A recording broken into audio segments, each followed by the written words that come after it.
My name is Terry Considine, and I'm a lifetime businessman and entrepreneur in Colorado.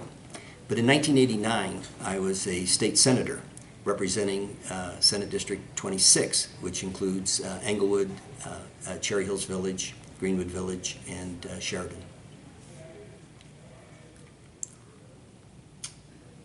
So I understand that Neil Macy came to you and asked you about sponsoring a bill relating to Major League Baseball.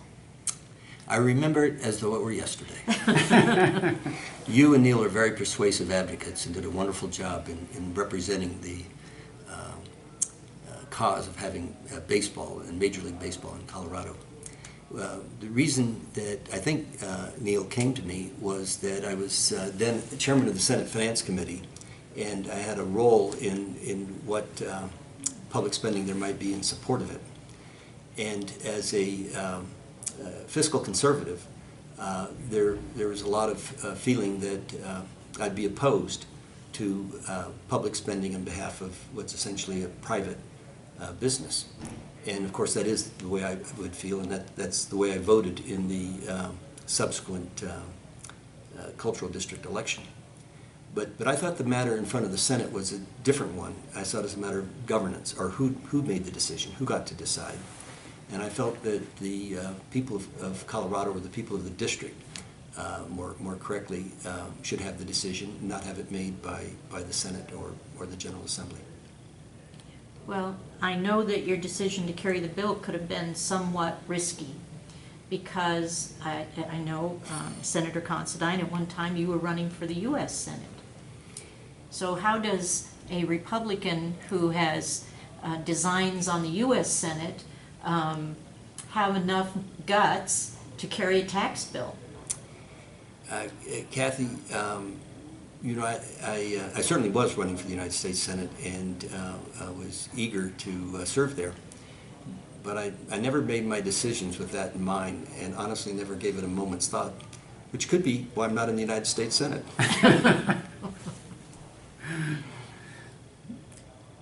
Well, I know one of the other important factors is back in those days, the Republicans controlled the House and the Republicans controlled the Senate. So it would be important to have the prime sponsor of a bill be from the prevailing party. And so do you want to talk about the role that you played in the U.S. Senate back in those days? In the Colorado Senate. Yes, I'm sorry. Right, although I like your thinking, but the Colorado Senate. Well, I think it's probably correct that the person in the Senate that probably was most enthusiastic about the bill was my colleague, Regis Groff. And Regis is a good man, a good friend, and was very energized by the idea of having Major League Baseball here.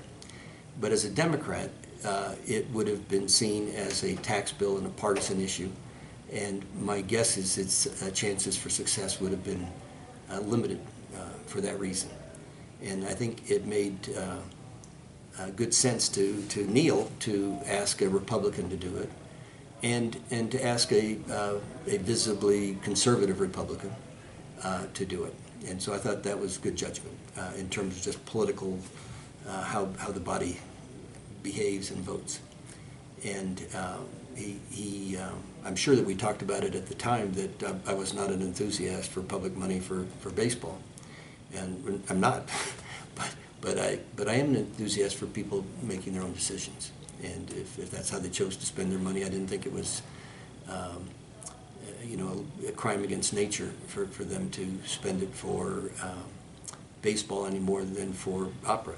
And that was an important part of the bill, to be able to have the public vote on it. Now, there was a moment in the bill, in that requirement, which you already know where I'm going, which said that it had to be at a general election. And it is a disappointment to me that after I left the Colorado Senate, that bill was amended, and it actually happened on a special election. So I felt a little bit, I was disappointed by that. Well, it was amended just because Major League Baseball moved up their time frame. That was the excuse. That was the excuse. I'm afraid that was the excuse. But so when your Republican colleagues heard that you were going to be carrying this bill, did you get any feedback? They said, Really? Are you kidding me? I don't, I don't have any memories of people being angry or, I mean, there are plenty of people who were surprised and who asked me what my thinking was, but I think they accepted my explanation. The context for it was that Tabor, which was what came the next year. Came later. Came right. later. It was a year later, but it was very much in the public mind, and the cultural district itself had been established a year or two earlier. Right. And so the idea of whether or not taxes could be determined by vote of the people was something that people were discussing, and something that I was pretty clear where I came out on that. And so I don't think it caused me too much heartburn. So, are you a baseball fan? Was that a factor in you being a sponsor? You know, I enjoy reading about baseball, and at the risk of never winning another election in Colorado, I'm a bit of a Red Sox fan, having spent 19 years there and having their colorful history. I came to Boston from California in Ted Williams last year, and I left in Carl Yastrzemski's last year. So that's a fun club to follow. Exactly. But I know when they play in Denver, I root for the Rockies. Well, that's good. That's good. So, did you go to any games, or did you go to the World Series? I've been to maybe 4 or 5 games since they came to Colorado, including one of the World Series games against Boston. And so I was put to the test of whether my loyalties were to my former residence or to my adopted state, and I was clearly for the Rockies, and of course I was bitterly disappointed. Yes. I think we got swept. Yes. Yeah, so that was 4-0. But maybe we'll get back and right that wrong now. Right, and you're in real estate. What kind of impact do you think the baseball stadium had on downtown and Lodo and Rhino? I think the baseball stadium has had a very positive influence on the development of Denver and on the real estate markets, and it's a big league attraction. It's one that draws people from around the region. It's an activity that energizes lots of people in our state, and so it makes, to me, a lot of sense for it to be done with private money. Just as we haven't sponsored the basketball team or the hockey team. But in this case, the real question was who got to decide. And the voters decided, and they decided to support the Rockies, and they've certainly decided to support the Broncos. And if you watched the game last night, why, I felt compensated. As I held my breath to the very end. That was an exciting game. It was an exciting game.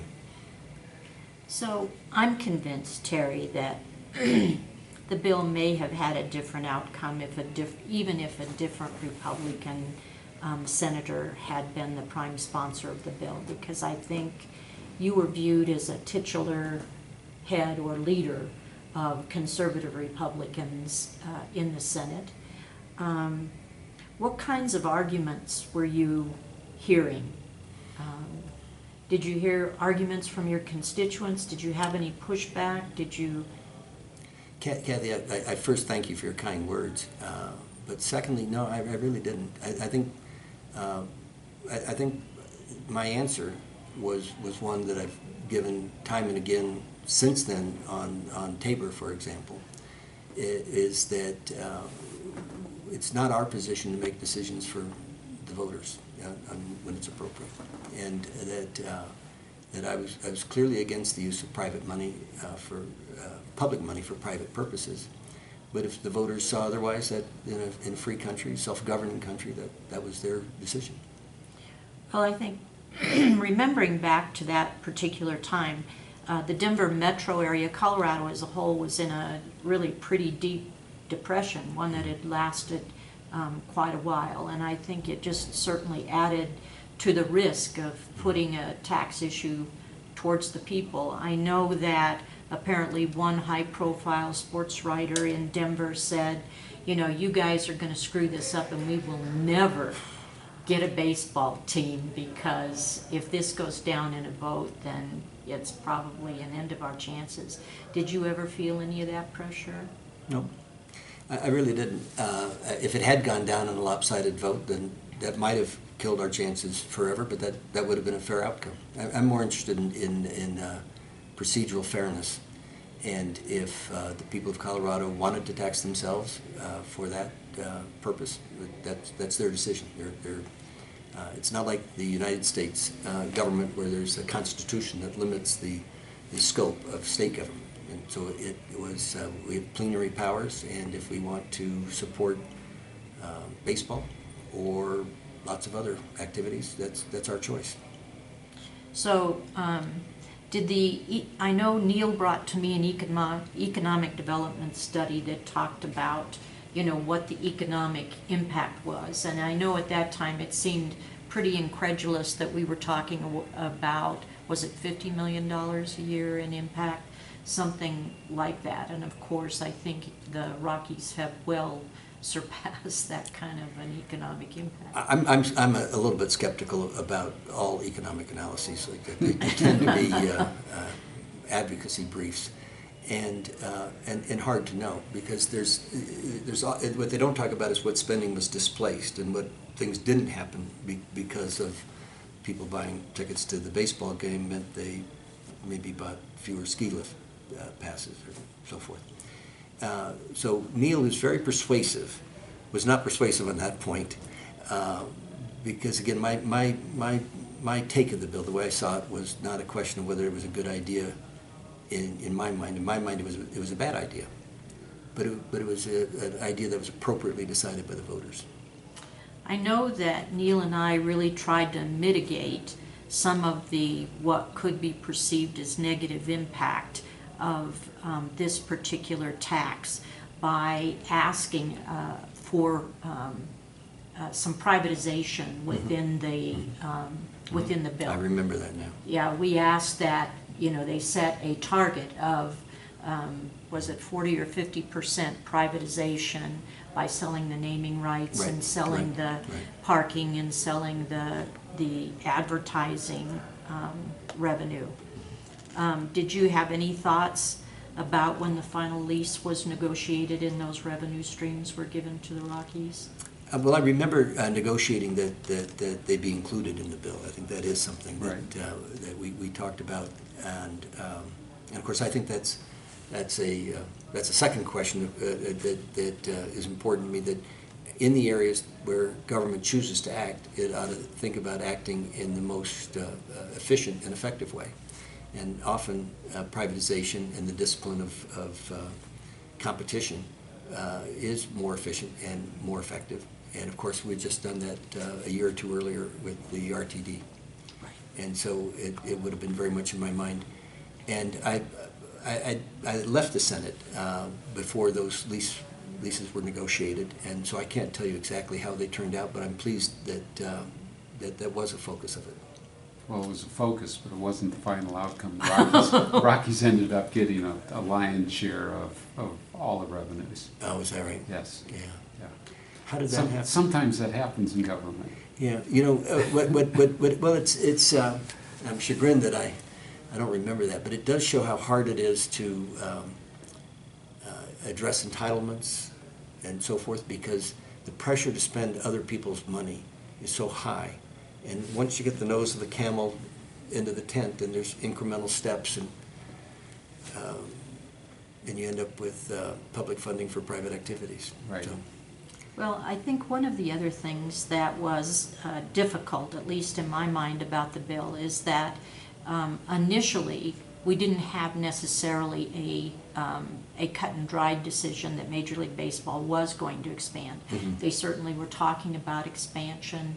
I know that Congressman Schaefer and Senator Worth had discussed maybe having some antitrust hearings related to baseball that kind of helped move the process along a little bit. And when Major League Baseball did make the decision, we still didn't know what the amount of money to be in the game or to have a franchise would be. We certainly didn't know how much a stadium would cost, and so we were just trying to guess at, you know, how long we would impose the tax for. Did that create heartburn on your behalf?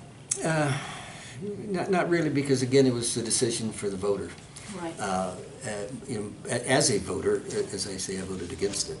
But and my memory is that there was a false start, that they had picked a person from Ohio, Right. who failed Bonus, yeah. for the owner, and that turned out not to happen for Be prudent. for financial the stress of the person they picked,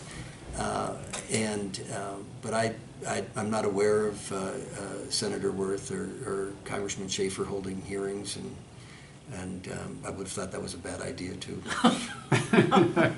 Well, one of the other things is that some of the criticism I received, at least from my county, in Adams County, was, you know, here we've got a taxing issue that is just going to make Denver rich. Sure. And we did a couple of three things. We asked the stadium authority to designate or narrow it down to 3 sites so that people would at least have some sense of where the stadium would be.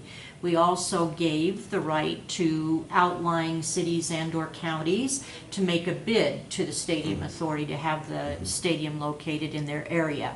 And that if in fact they weren't awarded the stadium, that there would be revenue sharing, and that is, there would be revenues, any revenues generated would be shared back to the cities and counties in the same proportion that they had paid in sales tax. So did... And that was, Kathy, remind me, was that true if there were no stadium? Or is that true if there were a stadium, then how would revenue sharing, what revenue would there be? There would be no tax if we weren't. If what we weren't. did is the bill basically stated, even though we passed the tax, if we weren't awarded a team, the tax would never be collected and the stadium would not be built. So it was only... I see, only if it was designated. Only if we were awarded a So team. how would revenue sharing work in that case? If the tax is going to fund the stadium, what revenue is left over to be shared? Well, theoretically, there would have been revenue coming in from the lease. There would have I been see. revenues I see. coming in I see. from Those the revenues. advertising. I see. Lease revenues, I see, yeah. I see Right. that, I see that. And the parking. Yeah. And so there was a little bit of revenue sharing that happened, even though those revenue streams were given away, because the tax, I think, ended certainly a lot earlier than any of us had predicted. I think we had asked for 20 years for the tax, and it was actually paid off in 8 years because the economy recovered. But then for the next question, some folks felt that because it was paid off early, then maybe the tax should continue for the building of a new stadium for the Broncos. How did you feel about that? I would have felt the same way, which is I would have voted against that as a citizen. If I'd been in the Senate, I would have voted to let the voters decide. Right, right. And So- did the tax get extended to help to finance the Broncos Stadium? That's what I thought. Yeah, it got extended, but it went to another vote of the people, but that Did it? happened to be the year after they went to 2 Super Bowls, so that Timing's that everything. helped. Timing's everything. You know, I've often thought about, because I knew some of the fellows that did invest in the ownership of the team, how surprising life is, because the governor, Roy Romer, who a dear friend and a very persuasive and energetic man, and I hope you interview him on this. But he was out twisting arms and just really like raising money for the hospital district to see if we could have people as citizens contribute and invest in the Rockies. And they got their money back in, I don't know, Short order. short order. That's exactly right. And I think they were very surprised, and I thought more power to them. Yeah, exactly. Well, it's an interesting situation, and now that you've brought up Roy Romer, I don't know if you remember this particular meeting, but what we had decided in the bill was to have a baseball commission whose job was to promote the issue, and to have a stadium authority whose job was to protect the public purse and negotiate the lease and designate a site and take care of those construction kinds of issues. And my original bill had said that the appointments would be spread out among the President of the Senate and the Speaker of the House and some counties, and the Speaker would send his lobbyists down every day to say, if you don't give the governor all of the appointments, he's going to veto the bill. And we received a call from Roy Romer on a Sunday saying, will you and Senator Considine and Neil come in and talk to me about this issue and see if we can negotiate on it. Do you remember that meeting? Not yet. Keep talking. Huh? And what happened when, did we meet with him? We did. And what was the outcome? Well, I think, I can guess where I might have come, but tell me, you tell me, I'll tell you what I've done. The push was, and we had in the bill very specific areas of expertise that we felt individuals should have, because I think you and I both know how political appointments work, that, they go to political hacks sometimes, and that you don't get the best qualified people to be handling a project. And so, do you want to finish what we decided with Roy?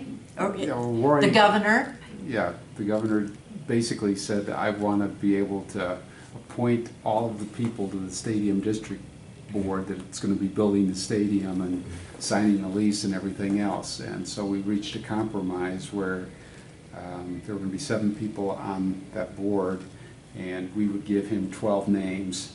And he had to pick 7 out of those 12. So he got the pick. Yeah. But it was, and it wasn't in the legislation. It was just an agreement. He stuck to his word. He picked from that list of 12. That's an artful compromise.